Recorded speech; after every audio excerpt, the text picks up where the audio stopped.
சமாரம்பாம் யதிசேகரமத்யமாம் லக்ஷ்மீவல்லபபர்யந்தாம் வந்தே குரு பரம்பராம்.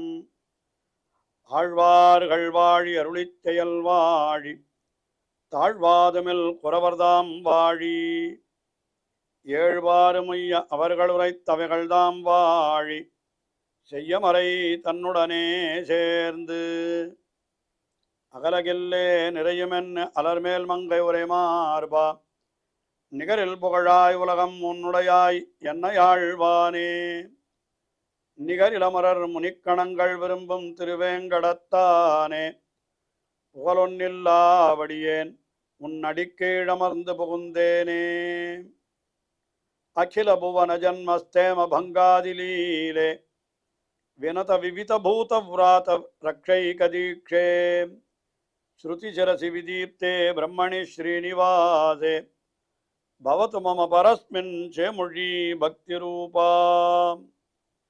ஸ்ரீமான் வெங்கடநாதார்ய கவிதார்க்கிகேசரி வேதாந்தாச்சார்யவர்யோ மே சந்நிதத்தாம் சதா ஹிருதி.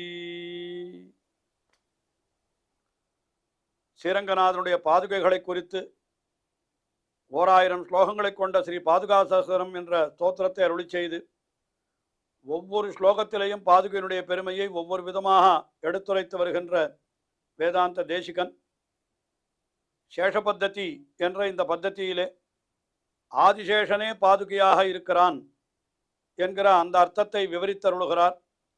அதிலே இப்பொழுது பாதுகா சகஸ்ரத்திலே 756வது ஸ்லோகத்தை நாம் பார்க்கிறோம். இந்த ஸ்லோகத்தில் என்ன தெரிவிக்கிறார் என்னால், அதாவது எம்பெருமானுடைய திருவடியின் கீழே எம்பெருமான் சயனித்துக் கொள்ளுகிற பொழுதும் அந்த பாதுகை எம்பெருமானுடைய திருவடியின் கீழே இருக்கிறது. அப்பொழுது வேதங்களும் கூட சிறிய குழந்தைகள் போலே அந்த பாதுகையினுடைய பக்கத்திலேயே இருக்கிறது என்பது போல ஒரு உத்பிரேட்சையை செய்கிறார். ஸ்லோகத்தை அனுசந்தித்து அர்த்தத்தை பார்ப்போம்.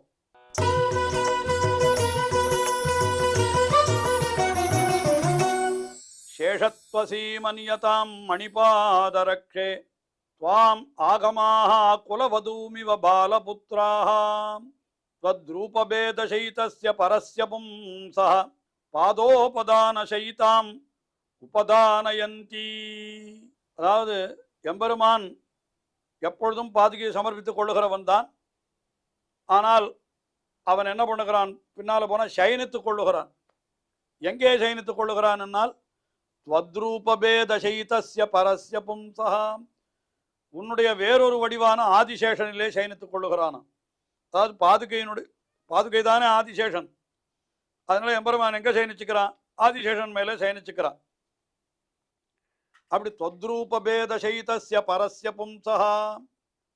அப்பொழுது இந்த பாதுகை என்ன பண்ணுகிறதுன்னு கேட்டா, அந்த பரஸ்ய பும்சः பாதோபதான சைதாம், பாத உபதானம், அந்த எம்பெருமானுடைய திருவடிகளின் கீழே ஒரு சின்னதாக ஒரு திண்டு தலையணை போல ஒரு வஸ்து வைத்திருப்பா. எம்பெருமானுடைய திருவடிகளை வைப்பதற்காக வைக்கக்கூடிய, அதுக்கு பாதோபதானம்னு பேரு. அதுல இந்த பாதுகை இருக்கும். அதனால இது அங்கப்படுத்துன்னு இருக்கு. அதாவது ஆதிசேஷன் மேலே எம்பெருமான் சயனித்துக் கொள்ளுகிறான். அதாவது பாதுகையினுடைய மற்றொரு வடிவான ஆதிசேஷன் மேலே எம்பெருமான் சயனித்துக் கொள்ளுகிறான். இந்த பாதுகையோ அந்த எம்பெருமானுடைய பாத உபதானம், அதாவது திருவடியின் கீழே இருக்கக்கூடிய ஒரு தலையணை போன்ற ஒன்று, அதில் போய் அது சயனித்துக் கொண்டிருக்கிறது. அப்படி சயனித்துக் கொண்டிருக்கிற அந்த பாதுகையின் மேலே என்னன்னா, இதுதான் சேஷத்வசீமன்யதாம், இதுதான் சேஷத்வசீமன், இந்த அடிமைத்தன்மையினுடைய எல்லை நிலம். எப்பொழுதும் எம்பெருமானுடைய திருவடியின் கீழே இருக்கிறதுன்னா அதுதான் பெரிய அடிமை நிலை. அது அப்படிப்பட்ட அந்த பாதுகையின் கிட்ட என்ன ஆகிறதுனா, ஆகமாக என்னால் வேதங்கள், அவைகளெல்லாம் என்ன பண்ணுகிறதுன்னு கேட்டா, குலவதூமிவ பாலபுத்ராக துவாம் குலவதூமிவான், அதாவது கணவனுடைய காலடியிலேயே உறங்குகின்ற பத்தினியை போலே இந்த பாதுகை உறங்குகிறது அப்படின்னு ஒரு அர்த்தம் சொல்லுகிறார்.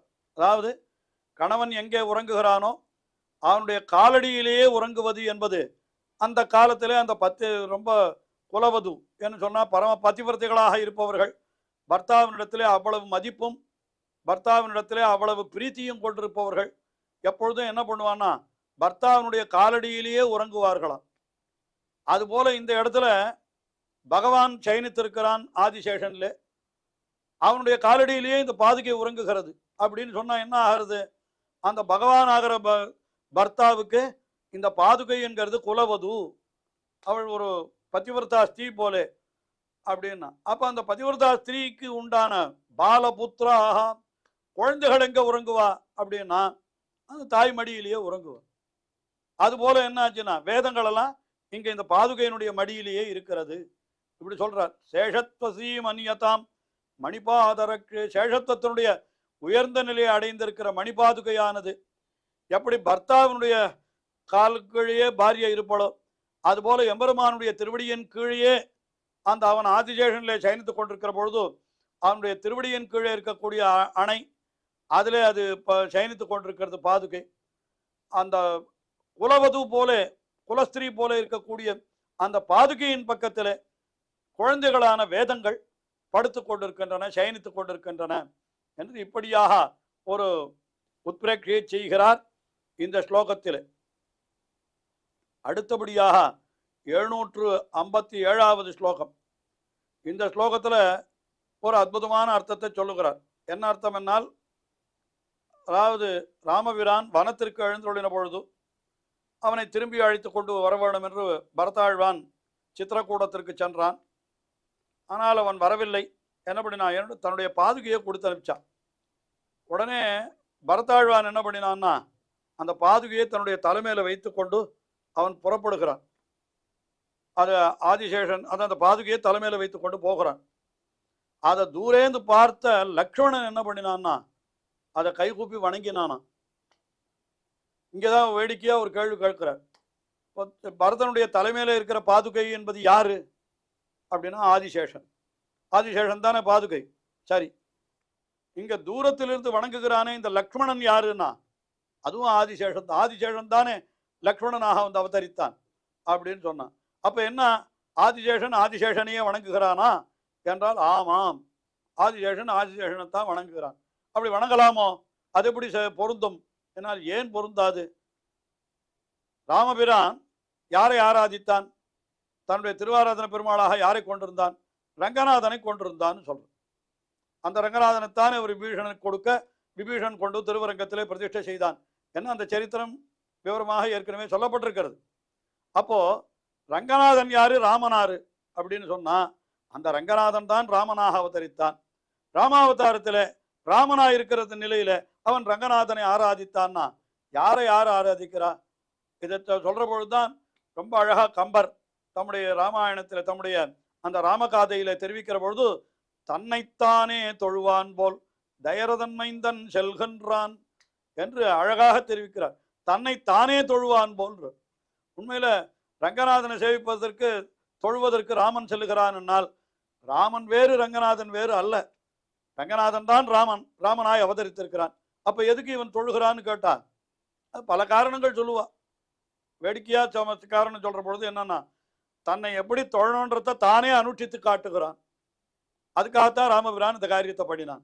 அவதாரத்துல ராமன் வேறு ரங்கநாதன் வேறு தானே. அவன் என்னதான் இருந்தாலும் அவனே அவன் தான் என்னாலும் கூட. அதனால எப்படி ரங்கநாதனை ராமன் தொழுதானோ அதுபோல இங்கே அந்த பரதனுடைய தலையில பாதுகையாயிருக்கிற ஆதிசேஷனை ஆதிசேஷனுடைய அவதாரமான லக்ஷ்மணன் தொழுதான் என்று இப்படியாக ஒரு அர்த்தத்தை காட்டுகிறார்.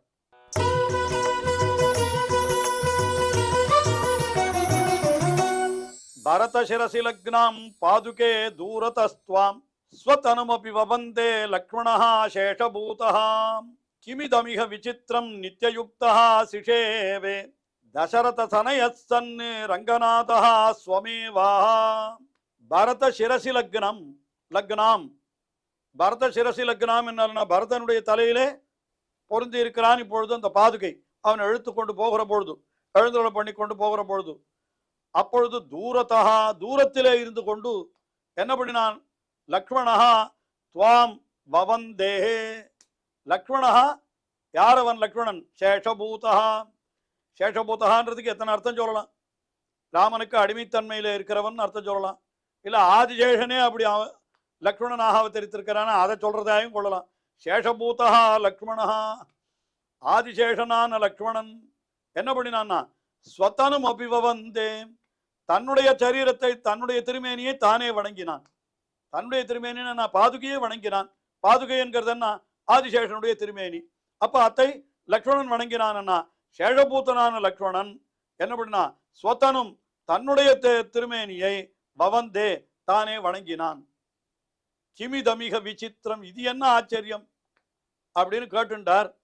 அதுக்கப்புறம் பதில் அவரே சொல்றார். என்ன சொல்றான்னா தசரத தனய சன்னு ரங்கநாதா ஸ்வமேவ சிஷேவே. ரங்கநாதா ரங்கநாதவரானவர் என்ன பண்ணினார்னா தசரத தனய சன்னு, தசரதனுடைய பிள்ளையாக வந்து பிறந்தார். ரங்கநாதன் தான் தசரதனுடைய பிள்ளையாக ராமனாக வந்து பிறந்தார். தசரத தனய சன்னு ரங்கநாதா என்ன பண்ணார் ஸ்வமேவ சிஷேவே, தன்னையே அவர் ஆராதித்தாரே இல்லையா? அவர் ஸ்ரீராமாயணத்திலையும் சொல்லி இருக்கிறது. என்ன பண்ணினானா அவருக்கு நாராயணம் உபாகமத்து என்ன விஷாலாட்சியா நாராயணம் உபாகமத்து, அந்த சீதையோடு கூட என்ன பண்ணினான்னா நாராயணனை உபாசிக்க சென்றார் அப்படின்னு சொல்லிக்கிறது. நாராயணன் ஆறு, நாராயணனுடைய அவதாரம் தானே ராமபிரான். என்னால் அதைத்தான் கம்பர் தன்னைத்தானே தொழுவான் போல் தயர்தன் மைந்தன் செல்கின்றான்னு சொன்னார்.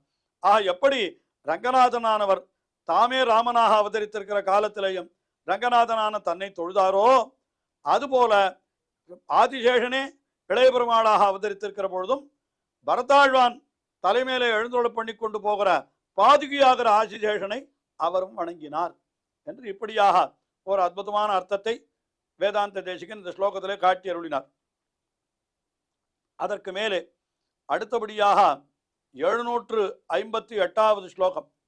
இந்த ஸ்லோகத்தில் என்ன தெரிவிக்கிறார் என்னால், எம்பெருமான் உலகத்தை எல்லாம் படைக்கிறான், அழிக்கிறான், கடைசியில் அவனே பிரளய காலத்தில் எல்லாவற்றையும் விழுங்கி ஓர் ஆளிலையிலே சயனித்திருக்கிறான்.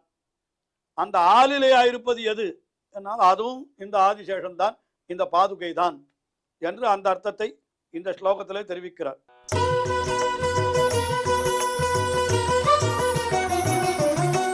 பூயோ பூயः ஸ்திமித சலிதே யஸ்ய சங்கல்ப சிந்தௌ பிரம்மேஷான பிரபுதயிமே புத்புதத்வம் பஜந்தி தஸ்யாநாதேஹே யுகபரிணதௌ யோகநித்ரானுரூபம் கிரீடாதல்பம் கிமபி தனுதே பாதுகே பூமிகான்யா. அதாவது உலகத்தையெல்லாம் படைக்கிறான் எம்பெருமான். அப்படி படைக்கிற பொழுது என்ன ஆகிறது, பிரம்மா முதலானவர்களெல்லாம் என்ன ஆகிறாளன்னா சொல்றார், பூயோ பூயா ஸ்திமித சலித்தே, மறுபடியும் மறுபடியும் அதை அழித்து அழித்து படிக்கிற பொழுது அது என்ன அசங்கும் அசங்கம் ஸ்திமித சலித்தே. ஸ்திமித சலித்தேனா அசங்கியும் அசங்காமலும் இருக்கக்கூடிய சமுத்திரம். அந்த சமுத்திரத்திலே எஸ்ய சங்கல்ப சித்தௌ, எம்பெருமானுடைய சங்கல்பமாகிற ஒரு கடல்.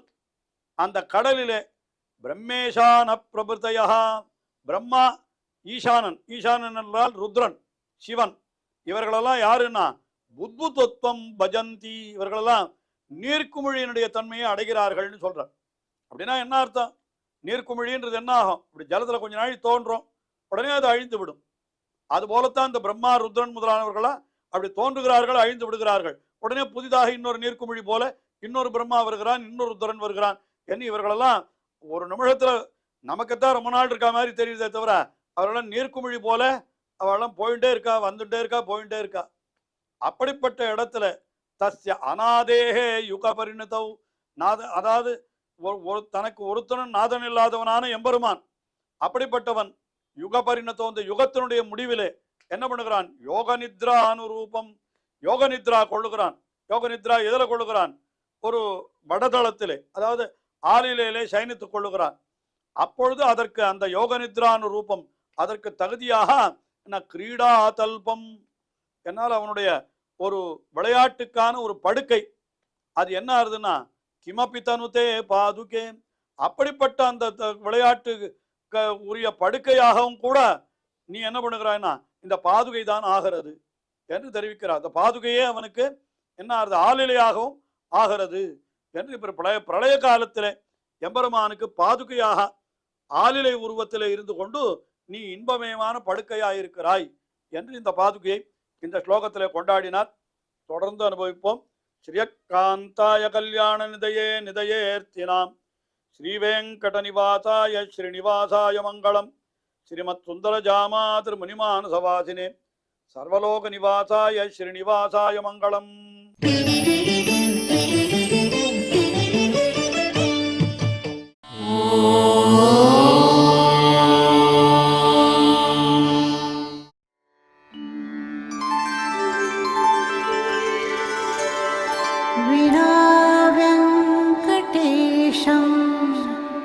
ननाथो ननाथः सदा वेङ्कटेशं स्मरामि स्मरामि. हरे वेङ्कटेश प्रसीद प्रसीद. प्रियं वेङ्कटेश प्रयच्छ प्रयच्छ.